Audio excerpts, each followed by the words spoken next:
Hello everyone, welcome to Christine's channel. Welcome to Learn Chinese with Christine.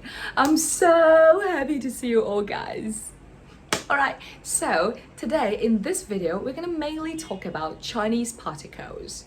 Right, so once you've been learning Chinese or Mandarin for a while, you'll probably realize that the particles crop up everywhere in the daily life in China. It's extremely common in everyday speech. Right, so when it comes to Chinese particles, we have ba, ne, a, o, etc. But today we're going to mention only one Chinese particle, which is ba. Alright, so when it comes to ba, today I'm going to talk about two very common usage of ba in Chinese. So the first use of ba is to soften the requests or the suggestions. You can also say to make the instructions or requests less direct. Alright, so let's take a look at some examples. Right, the first example, 我帮你把. 我帮你把, which means let me help you. Let me help you.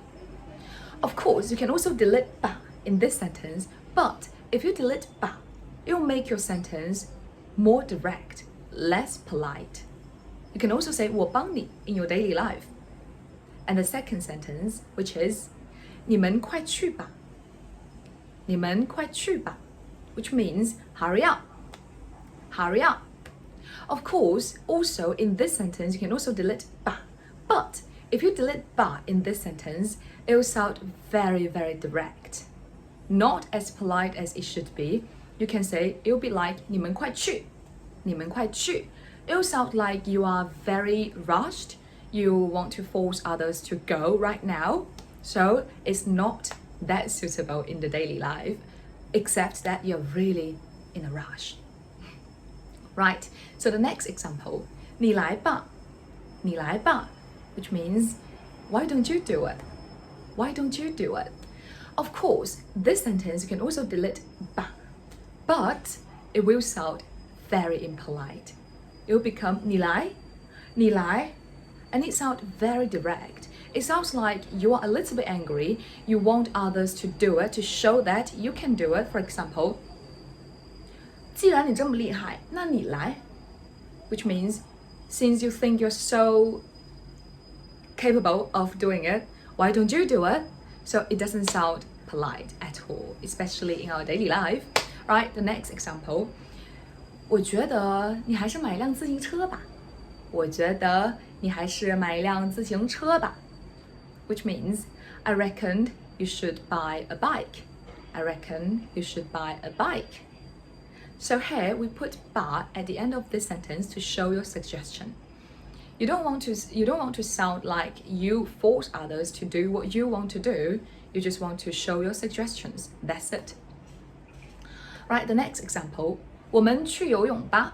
我们去游泳吧, which means let's go swimming. Let's go swimming. Right, so here, as you notice, English also has some different ways to make the sentences less direct or to soften the requests or suggestions. In Chinese, we just put ba at the end of the sentence. You can also say we just put particles at the end of the sentences.